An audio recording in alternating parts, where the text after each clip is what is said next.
বরিশালের বাকেরগঞ্জ উপজেলায় উৎসবমুখর পরিবেশে ভরপাশা ইউনিয়ন বিএনপির দ্বিবার্ষিক সম্মেলন অনুষ্ঠিত হয়েছে। শুক্রবার বিকেলে জামিনা মোহাম্মদ মাধ্যমিক বিদ্যালয় মাঠে অনুষ্ঠিত এই সম্মেলনে গোপন ব্যালটের মাধ্যমে নেতা নির্বাচন করা হয়। ভরপাশা ইউনিয়ন বিএনপির আহ্বায়ক শামীম আহমেদ খানের সভাপতিত্বে এবং সদস্য সচিব নুরুল ইসলাম সিকান্দারের সঞ্চালনায় সম্মেলনে প্রধান অতিথি হিসেবে উপস্থিত ছিলেন জাতীয়তাবাদী দল বিএনপির জাতীয় নির্বাহী কমিটির সদস্য, বরিশাল জেলা দক্ষিণ বিএনপির আহ্বায়ক ও সাবেক সংসদ সদস্য বীর মুক্তিযোদ্ধা আবুল হোসেন খান। প্রধান বক্তা ছিলেন বরিশাল জেলা ইউনিয়ন বিএনপির সদস্য সচিব অ্যাডভোকেট আবুল কালাম শাহীন। সম্মেলনের উদ্বোধন করেন সাবেক এমপি আবুল হোসেন খানের সহধর্মিণী। ওয়ালটন এখন দেশের সীমানা পেরিয়ে পৌঁছে গিয়েছে 50টিরও বেশি দেশে।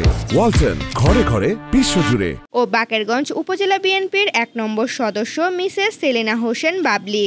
বক্তারা হুঁশিয়ারি উচ্চারণ করে বলেন, বিএনপিতে আওয়ামী লীগের কোনো নেতাকর্মীর স্থান নেই। বিএনপি জনগণের দল এবং জনগণের ভোটেই ক্ষমতায় ফিরবে। সম্মেলনের সভাপতি পদে 2 জন প্রতিদ্বন্দ্বিতা করলেও পরবর্তীতে মোহাম্মদ শামীম খান বিনা প্রতিদ্বন্দ্বিতায় নির্বাচিত হন। সাধারণ সম্পাদক পদে 3 জন প্রার্থীর মধ্যে চেয়ার প্রতীকে 225 ভোট পেয়ে নুরুল ইসলাম সিকান্দার সাধারণ সম্পাদক নির্বাচিত হয়েছেন। 9টি ওয়ার্ডে মোট 459 জন ভোটার রাত 8টা থেকে বুথে গোপন ব্যালটের মাধ্যমে তাদের ভোটার অধিকার প্রয়োগ করেন।